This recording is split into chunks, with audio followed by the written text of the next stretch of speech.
நிஃப்டியோட previous close 25,722ல் முடிஞ்சிருக்குங்க.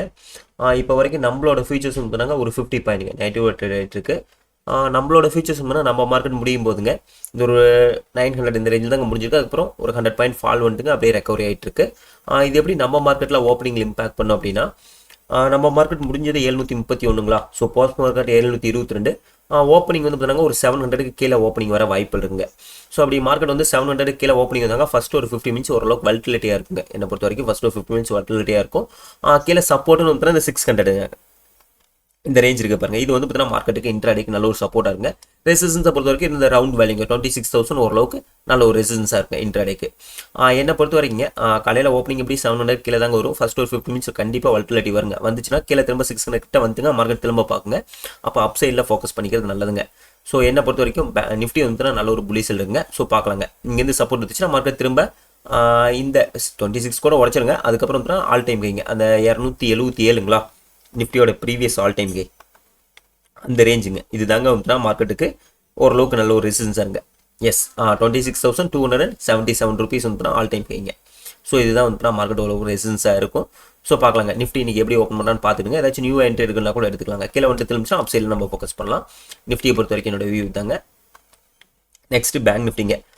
Bank நிஃப்டியை பொறுத்த வரைக்கும் நல்ல ஒரு சப்போர்ட் ரேஞ்சில் தாங்க இருக்குது. ஸோ இன்றைக்கி இதுவும் வந்துட்டு ஒரு நெகட்டிவ் ஓப்பனிங் தாங்க வரும்.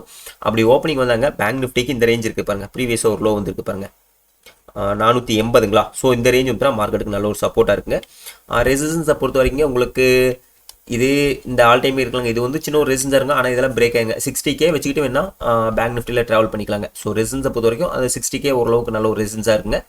ஸோ மற்றபடிக்கு கீழே இங்கே இதுவும் கீழே வந்துட்டு திரும்பிச்சா அப் சைடில் ஃபோக்கஸ் பண்ணுறது நல்லதுங்க. பேங்க் நிஃப்டியில் இங்கே வந்து திரும்பிச்சுன்னு வச்சுக்கோங்க நல்ல ஒரு பையிங் வருங்க. திரும்ப இந்த ஆல் டைம் கீழே ஈஸியாக உடச்சிட்டு போயிடும். ஸோ பேங்க் நிஃப்டி பொறுத்த வரைக்கும் என்னோட வியூ தாங்க. நீங்கள் ஃபோக்கஸ் பண்ணோம்னா அப் சைடில் மட்டுமே ஃபோக்கஸ் பண்ணுங்கள். கீழே வந்துட்டு திரும்பிச்சுன்னா நாங்கள் டீப் இந்த மணியில் போக வேண்டாங்க. அட் த மணி இல்லை அவுட் ஆஃப் மணி ஃபோக்கஸ் பண்ணிக்கிறது நல்லதுங்க. ஸோ நெக்ஸ்ட் வந்து மிட் கேஃப்ங்க. மிட் கேஃபை பொறுத்த வரைக்குங்க ப்ரீவியஸ் ஆல் டைம் கையை உடச்சிருக்குங்க. ப்ரீவியஸ் ஆல் டைம் கை வந்துன்னா 535 என்னமோ நினைக்கிறேங்க. இப்போ லாஸ்ட் இதில் வந்து பார்த்தீங்கன்னா லாஸ்ட் ட்ரேடிங் செக்ஷனில் ப்ரீவியஸ் ஆல் டைம் கையை உடச்சிருங்க. 555 வந்துருக்கு. சஸ்டெயின் பண்ண முடியாதுங்க. கடைசி டைமில் ப்ராஃபிட் புக்கிங் வந்துருக்குங்க. என்னை பொறுத்த வரைக்குங்க மிட் கேஃப்லங்க இனி வந்து பார்த்தீங்கன்னா மிட் கேஃப் வந்து நியூ ஆல் டைம் ஹைவை தாங்க பார்க்கும். ஆனால் பெரிய அளவுக்கு வர வாய்ப்புகள் இருக்குங்க. என்னை பொறுத்த வரைக்கும் எல்லாமே மார்க்கெட் டாப்பில் இருக்குங்க. ஓரளவுக்கு இந்த ஈக்குவிட்டியில் நல்ல ஒரு ப்ராஃபிட் இருந்தால் புக் பண்ணிக்கிறது நல்லதுங்க. ஏன்னா மந்த் இயர் 2 வேறு வந்துச்சுங்க. எல்லாமே ப்ராஃபிட் புக் பண்ணுவானுங்க. இனிமேல் இந்த நவம்பருங்களா வேணா நவம்பர் வரைக்கும் விட்டு பார்க்கலாங்க. அதுக்கு மேலே டிசம்பரில் கண்டிப்பாக ப்ராஃபிட் புக்கிங் வந்துடும். என்னை பொறுத்த வரைக்கும் நல்ல ஒரு ப்ராஃபிட் இருந்தால் புக் பண்ணிக்கிறது நல்லதுங்க. ஏன்னா கண்ணில் பார்க்குற ப்ராஃபிட்டை புக் பண்ணாட்டி அது பேப்பர் ப்ராஃபிட் மாதிரி வந்துட்டு போயிடும். ஸோ பார்த்துக்கோங்க. பார்த்து அது என்னென்னு ஃபோக்கஸ் பண்ணிக்கோங்க. ஸோ பார்க்கலாங்க. அப்படியே இது மிட் கேஃப்லாம் வந்தால் இன்னொரு 500 பாயிண்ட் சேர்த்து வரலாங்க. ஒரு 14,000 வரலாம். என்னை பொறுத்த வரைக்கும் நீங்கள் மிட் கேஃப் பேங்க் நிஃப்டியில் போய் ஃபோக்கஸ் பண்ணுற மாதிரி இருந்தாங்க. முடிஞ்ச வரைக்கும் டீப் இந்த மணி போகாதீங்க. அதுவும் மிட் கேஃபில் டீப் இந்த மணி போகாதீங்க. அந்த money out of money focus பண்ணிக்கிறது நல்லதுங்க. பேங்க் நிஃப்டி தான் நம்ம 60K எடுத்துருவோம். அது ஒன்றும் பிரச்சனை இல்லைங்க. அது பார்த்துக்கிட்டு பண்ணிக்கலாம். என்னை பொறுத்த வரைக்கும் எல்லாமே ஓவரால் மார்க்கெட் புலிஸ் இருங்க. கீழே வந்து திரும்பிச்சா அப் சைடில் ஃபோக்கஸ் பண்ணுங்கள். ஸோ ஓஏயை பொறுத்த வரைக்குங்க எப்படியும் இன்றைக்கி வந்து பார்த்தீங்கன்னா உங்களுக்கு 26 பாருங்கள் ரெசிஸ்டன்ஸ் ஓஏ இருக்குது. 700 கீழே தான் ஓப்பனிங் வரும். 700 ஓஏ இன்றைக்கி நான் சப்போர்ட் ஓஏ பில்ட் ஆயிருங்க. ஸோ நம்மளது ப்ரீமியம் 800 இருக்குங்க. 100 ருபீஸில் இருக்குது. இன்றைக்கி எப்படியும் ஓப்பனிங் ஒரு 130 ரூபா அந்த ரேஞ்சு தாங்க ஓப்பன் ஆகும். ஓப்பன் ஆனதுக்கப்புறம் பார்க்கலாங்க மார்க்கெட்டில் என்ன பண்ணான்னு பார்த்துட்டு அது மாதிரி ஏதாச்சும் அட்ஜஸ்ட்மெண்ட் பண்ணுற மாதிரி தான் பண்ணிக்கலாம்.